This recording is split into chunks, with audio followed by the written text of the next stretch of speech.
welcome to Ministries That Podcast, where I talk to successful ministry leaders about how they're using podcasting to amplify their mission and grow their ministry. I'm Tim Hall, your host and owner of Sonomorphic, a podcast production company that specializes in podcasting for ministries.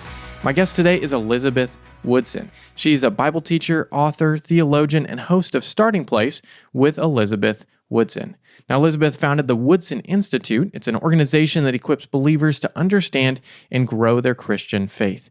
She loves helping people internalize their faith and connect it practically to everyday life.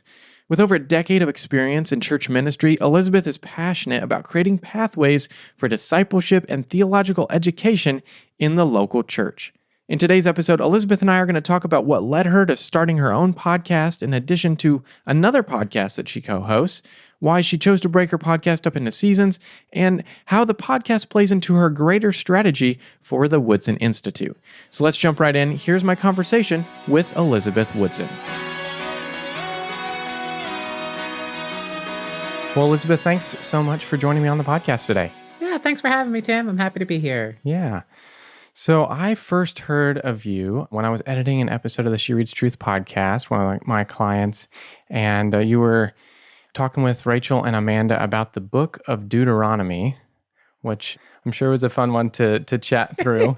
And I remember as I was editing that episode, hearing your laugh and your energy that you brought to that. And so I wanted to reach out to you and have you on the podcast. And since that episode, it was a couple of years ago now, you've started your own podcast, but you're also the host of a podcast called Culture Matters. And it looks like you've been part of that show since about 2019. Is that right? Yep. Yeah. So you've been one of the hosts for that show. And I'd love to hear the story of how you became one of the hosts of Culture Matters and then what led to you wanting to start your own podcast. Yeah, Culture Matters is it's a really fun podcast. It has an interesting kind of history. It used to be a podcast of the Village Church where I used to be on staff at.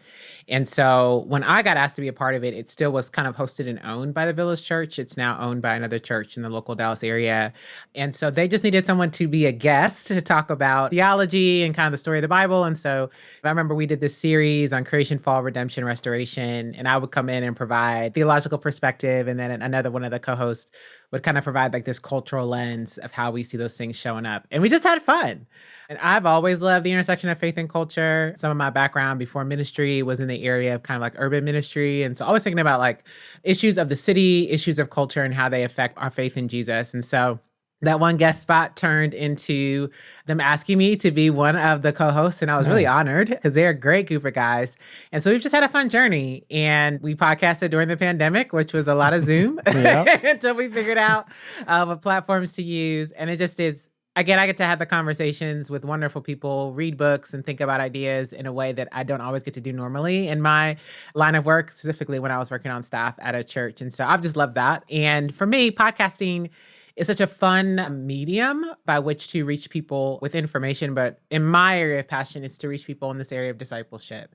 And so when I was thinking about what kind of long form content do I want to create, because I think if you are kind of in this space of content creation, at some point in time, I think you ought to consider making long form content. And I did have a conversation with someone who was like, what is long form content? And so I will explain that if you're one of those people. And it just is, you have your short clips on social media. You'll have a caption that maybe be 100, maybe 200 words. And you're thinking about something that is much more substantive than that. And so it might be a 30-minute to an hour thing on YouTube or a podcast or even longer articles that you might see in the Atlantic or the New Yorker. And so I wanted to be able to have a place where people could get to know my voice, but I could get to unfold this mission of discipleship for the long haul. And so Starting Place really was that vision of, can I just walk people through these categories in a conversation? Yeah. And so Starting Place, we talk about what we should believe as Christians in categories of like, what does the Bible say? What are the theological beliefs we hold? What are formational practices that we enter into to remember all those things? But how can I tell you that, not in a lecture format, but in a conversation that you can model with someone else? And so Culture Matters gave me the experience to feel comfortable launching out into my own podcast. Yeah, that's great. And one of the things you mentioned too was starting your own podcast, you were able to build off of what you've already had learned. What were some of those learnings from Culture Matters? Maybe, some of the things that people don't necessarily think about that are looking to start a podcast, like the recording software, like the mic and stuff. What are some of those things that you took from Culture Matters and brought to your podcast? Yeah, definitely. I mean, I think you mentioned a few right there of just the setup that you have. And so I work with a really great team, but they're the same team I work with for Culture Matters. So it's a bunch of friends who still are working together, just in different spaces. So it's like, what's your mic? What's your video setup? Right now, I got some lights in front of me that if you can't see, there's a whole setup. And that takes time.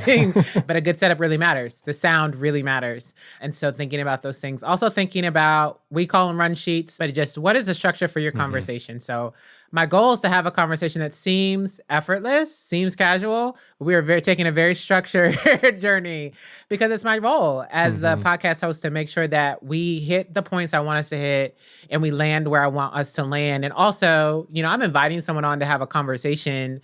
And so they're giving up their time. Right. So if there are specific points I want to make, if they're not able to do that, I have to come behind and do that in a very gracious way. So all of that is very structured.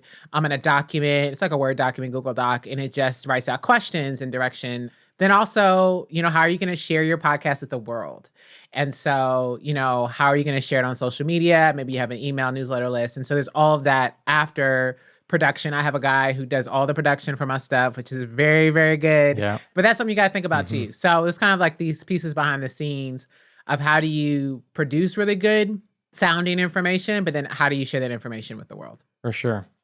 And I was listening to another episode that you were on, and this kind of dovetails into what you were just saying, that you're a perfectionist. Yeah. And I'm right there with you. I'm the same way, always trying to get things to line up how I want them to line up. But what are some ways that as you got into podcasting, and specifically with your own podcast, that's been a blessing and a curse at times? Yeah, being a perfectionist on a podcast, I think the one downside is that it's not live. So I have plenty of opportunity to go back and retape. I do a monologue on the front and the end that I will record outside the interview. And so sometimes I just do too many takes. And I'm like, Elizabeth, it's just not that deep. You don't need to worry about every specific word. I'm perfectionist on cadence and how I want the last word to fall. It just gets to be a little bit too much, Tim. And so that's when it can just slow me down, because podcasting, and I'm learning this with having my own, it's a journey of people walking with you. At the end of the day, people are not coming alongside you because your podcast is perfect. They're coming alongside because they really enjoy your voice, the content you're producing, and where you're taking them. And so I think it's less of an emphasis. I'm on a podcast network. And so the guy who directs our network, he's just like, you're not going to go down for one or two bad podcast episodes. Like, it's just not going to take your show down. And so that's kind of a good encouragement to the bad side. But also I'm really intentional about the content I produce. And so I'm not just trying to slap something up there and try to upload something just because I had an idea. That what people would know is I think a lot about the conversations I'm having. I think about the people I invite. And I want to produce a really good quality piece of, sometimes I think of podcasting as art because it's a creative process.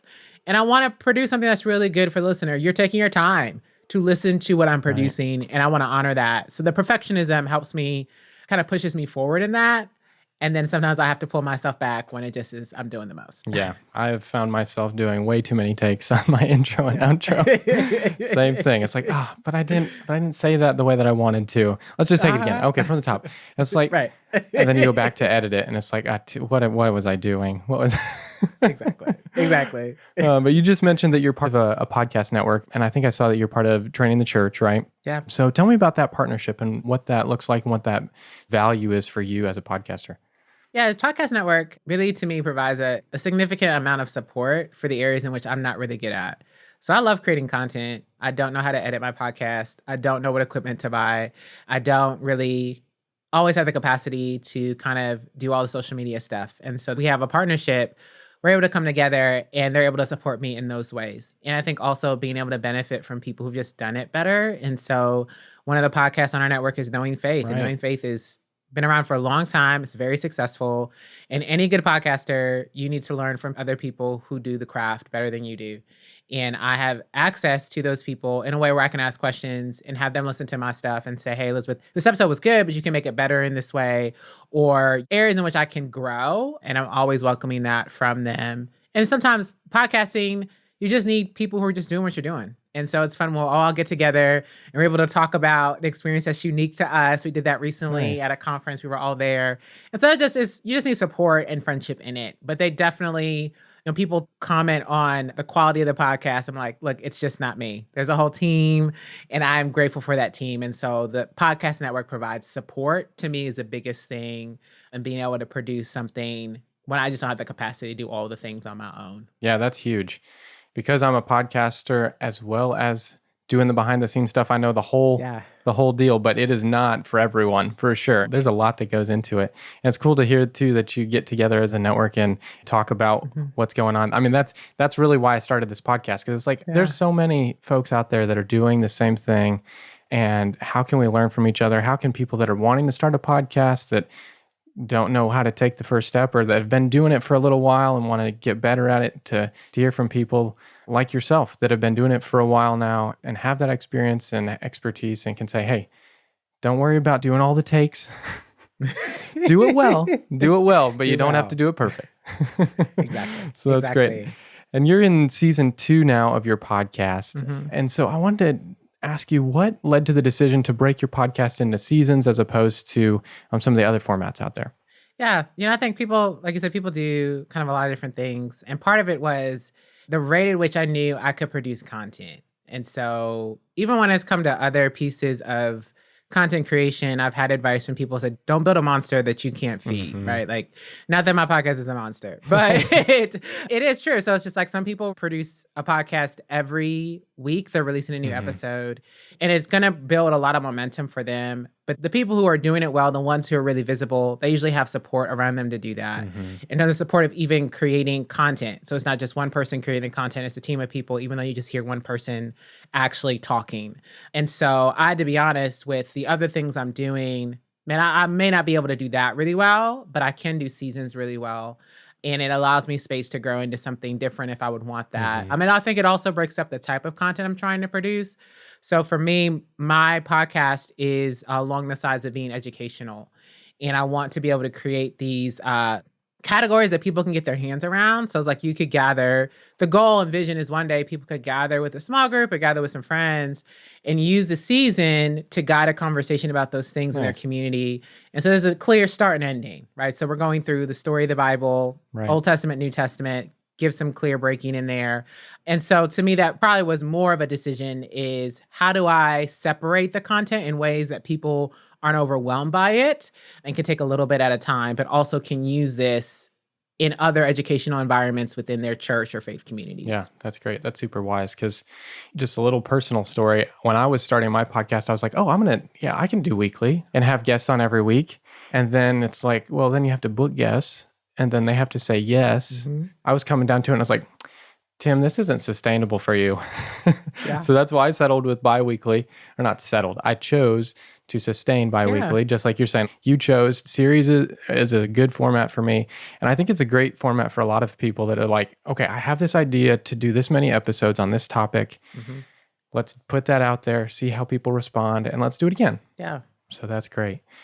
And then along with your podcast, you recently started the Woodson Institute just last year, and describe the work that you do and then how the relationship between it and the podcast. Yeah. So the Woodson Institute really is a passion project of mine, heartbeat of discipleship. And so we exist to help Christians understand and grow in their faith. And so I say understand and grow because I want to raise the bar in terms of deep comprehension, but also to teach people to think critically about the Christian faith. But we don't just have information for information's sake. Information transforms. And so how do we help people transform into the likeness of Christ and walk into the fullness of the faith that we have held for thousands of years? And so we do that through two main pillars. One is a curated resource creation. So I actually think there's a lot of content out there, and some of it you just can't access because you can't see it. And so I make it my job and the people that I work with to kind of comb through all the stacks to find the good pieces and say, instead of rating these 20 books, choose these 5, And so pointing people in the way of, so creating content, curating lists, but then also the podcast is a part of that. So with each episode, I'm trying to do 3 things. One, I'm trying to introduce people to a topic. So for instance, we'll talk about This season, we're talking about the New Testament. And so the episode that releases at the time that we are recording this episode together is talking about why should we go to church, like the gathering, why do Christians gather? And so on that episode, we're going to introduce you to that topic, but I'm also introduce you to a person. And so each guest to me is someone that I believe that my listeners can continue the journey of learning with. And then lastly, resources. So every episode, we give just a handful, not a whole lot, but just a handful of, if you want to continue learning, here's a book, here's an article, maybe here's a video that you can watch. And all of that is intentional with how do I continue to guide you down the path of spiritual growth in the areas that I believe that you should know about in order to do that. And then the other area outside of creating resources is training experiences. And so I frequently travel around the country and will teach and train, but there's also vision for having online courses, vision for workshops and training church leaders and how to think deeply about these things too. So there's a lot of space to run. But the podcast to me is one of the first pillars to create this space of, if I can just get you to listen to me on the podcast, I'm building categories for you. If people just journey with me through the next 3 years, I'm going to cover some very intentional areas, and that aligns with what we're trying to do in the Woodson Institute. So it's a slow build, but it's a really fun ministry because, again, I think we're in a moment where people are desiring to think critically about the Christian faith, and I want to meet them there with some good tools and some good training.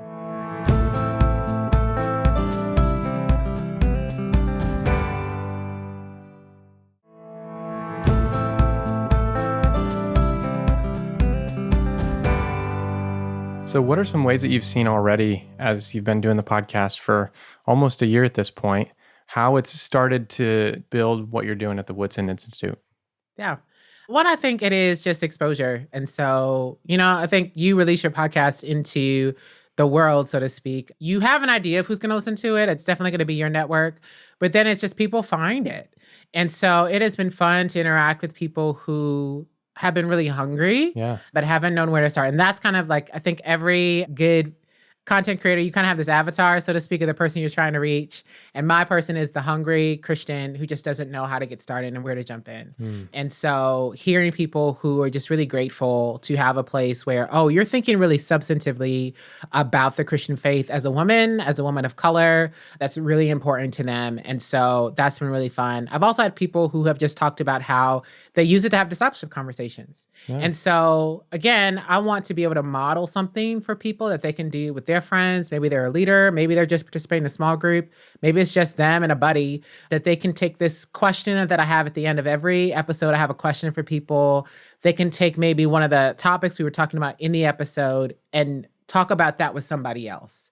Because to me, that is a place of learning. It's not that you're just listening and receiving, but that you're able to articulate those ideas for yourself. And so those have been some really cool ways of feedback I've received from people that have said, this is useful. This is hitting in a really good way. And so I can hope that it continues to do that people who are hungry continue to find the podcast, but then they also continue to say, let me take this and share it, which is really what my ultimate hope would be. Yeah, that's great. And you just mentioned that at the end of the episode, you have a question. Every episode, same question. Just insert the topic of the episode there of how does whatever that you're talking about in that episode point us ultimately to the gospel? What led you to choose that great question as the way to finish out an episode? Yeah, I think in my research before I launched, and I was trying to listen to other podcasts I really liked, there was a couple that just did that. They had an element that was kind of like, this is their signature, this is what they do. And I thought it was just really fun and creative. And it ended up being a question I was going to ask just for this kind of topic of the story of the Bible. But because it's just been so good, I'm like, I just have to keep asking this question. And I think it's one of the things that happen when you're creating is you just kind of fall into something and it works. And that's probably what has happened. So I wanted to have some type of signature at the end of the podcast. And I really like those who had like a final question, and it creates this continuity. So you hear lots of different people have ideas in the same thing, which to me is really fun. And then it just worked really well. So I just kept doing it. That's great. That's the honest answer. Yeah. No, that's great. Yeah. So how has the podcast, as you've been doing it for some time now, you've been on Culture Matters before that, how has it enabled you to connect with people that you may not have had the opportunity to do so otherwise without having a podcast? Yeah. Oh, man.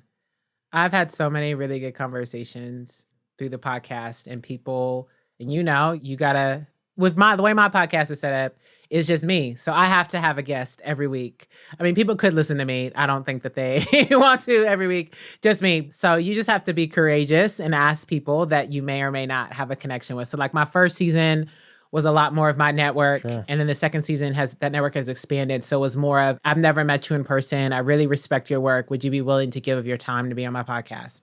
And it just has produced some really wonderful conversations. And I try to find people who their expertise is in the topic that I am addressing for that season. I think it makes it easier for them.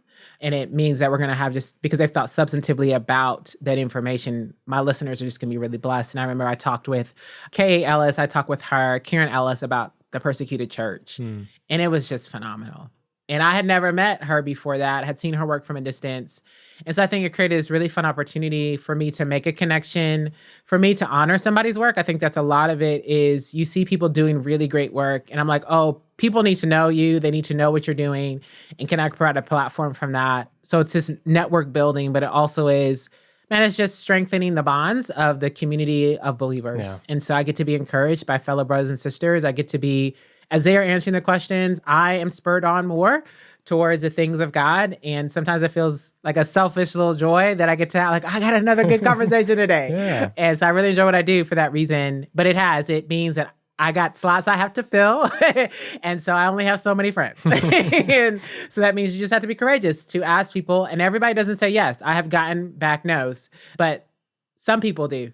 And to me, it is worth asking those who I would be honored to have a conversation with, and the possibility of being blessed by them saying yes to talking to me. Yeah, that's great. So as you're doing season 2 right now, I'm guessing that the beginning of next year is going to be season 3. What are you looking forward to as you end this year, as you're looking forward to next year? What are you excited about? No, I think I'm excited about refining what we're doing at Starting Place. And so I think I've learned some things in terms of how to structure our conversations, seeing some trends in the types of guests I've had, and maybe ones that it's been a little bit easier for me to have the type of conversation that I want to. And again, the responsibility for getting to the end point always rests on me as the host. And so are there things I can do to set my guest up better for that? Is there a way I can better use the monologue on the front end? So I think there's some aspects of, I've learned some things, and I want to try to come back in the third season stronger, continuing in the same path, but stronger in terms of how can I produce a better product for my listener and really hone in on the things I do really well. And so I think I'm excited just to give it another go, because with any creative project, it is a lot of planning, and then you got some risk in there too, because you just don't know. Right. But we do our best to give it a best shot. And then I'm just excited to continue the conversation. I genuinely enjoy the things I talk about and believe that our Christian faith is so substantive and so beautiful. And next season, we're going to be talking about the doctrine of God. And again, my role is to, how can I do that in a way that's very accessible? So it's a good challenge in that if I can have folks talking about the doctrine of God in a very accessible way with their friends and their community members, it's a win. And so I'm excited for the folks I'll gather to talk with me about those things, but also just the people who the Lord will allow to come across my podcast and what he's going to do to help them love him more. So it just is, I genuinely love what I'm doing with Starting Place. And so I'm excited to do it better in the spring. Nice. Always learning, always growing. I love it. Yeah. So this takes us to the high pass segment, which is kind of similar to what you do with, you have one question. I have a few questions I'm going to ask you here before we close the episode. The little byline with this is where we ignore the lows and I ask you about some of your favorite things. So what's your favorite topic to write curriculum about and to teach on?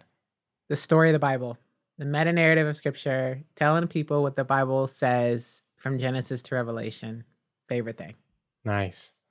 All right. What's one of your favorite stories from a listener about how the podcast has impacted their life? It probably would be that discipleship conversation. Like, it really was meaningful that the person was like, oh, this helps me talk to other people about the Lord. And yeah, I was just really touched by that. So that's probably one of my favorite stories. Yeah, that's great. And then what's your favorite ministry podcast to listen to? Or is there a ministry that you're like, man, they do great work, I wish they had a podcast? My favorite ministry podcast to listen to is the Urban Christian Woman, Okay. Leah Ross and Toshiba Oliver. And I think they're doing some really great work. They're in Ohio, Okay. so they're in your neck of the woods. Nice. And they're just a dynamic duo. Their area is discipleship, and I'm just a fan of what they're doing. Nice. All right. Well, to close our episode, I got one last question for you, and that's what's your best advice for somebody who's thinking about starting a podcast, but they're not sure if they're quite ready to actually do it? Yeah. I would say the only urgency you feel is usually inside your head. And so don't feel pressure to jump into it before you're ready, but also know that you won't be perfect when you do. Don't compare yourself. I have more than one piece of advice. So I'm going to say this. Yeah, no, go for it. Don't compare yourself to people who have been podcasting for like a decade. Just don't do that. And those are probably the people you're listening to. Everybody starts with an idea and you get better as you go along. So if you never start, you'll never get better. And so believe in yourself enough to try, but also don't feel the urgency to start before the Lord says it's time. Yeah, for sure. Well, that puts this episode in the books today. Elizabeth, thank you so much for your time and sharing your wisdom and your experience and your journey and being an encouragement to those listening to the podcast today. Yeah, thanks for having me. I was really encouraged by my conversation with Elizabeth, and I hope you were as well. I mean, her advice at the end was spot on. Don't feel pressure to jump into podcasting before you're ready, but also know that you won't be perfect when you do. And then she said this too, don't compare yourself to people that have been doing it for a decade. I mean, that's great advice for myself as I'm less than 10 episodes in right now, and you if you're in a similar position or just thinking about starting a podcast. All you can do is just try to get better every episode. You can listen to Starting Place with Elizabeth Woodson with the link in the show notes. Well, that's going to do it for this episode of Ministries That Podcast, produced by Sonomorphic. If you enjoyed today's episode, text it to a friend or share it on social media. Together, we can help more ministries grow and thrive through podcasting. And if you haven't already, follow or subscribe to the podcast so you don't miss the next one, and leave a 5-star review while you're there. Now come back in 2 weeks. Our first episode of the new year is going to be with Todd Nettleton. He's the Chief of Media Relations and Message Integration for the Voice of the Martyrs. He's also the host of the Voice of the Martyrs Radio and the VOM Radio podcast. We're going to be talking about the idea and vision that became the radio show and podcast, how the time constraint of radio plays into his interviewing technique, and the value of having a podcast in addition to the radio program. Well, that's going to do it for this year. Until next time, keep encouraging your audience as they follow Jesus.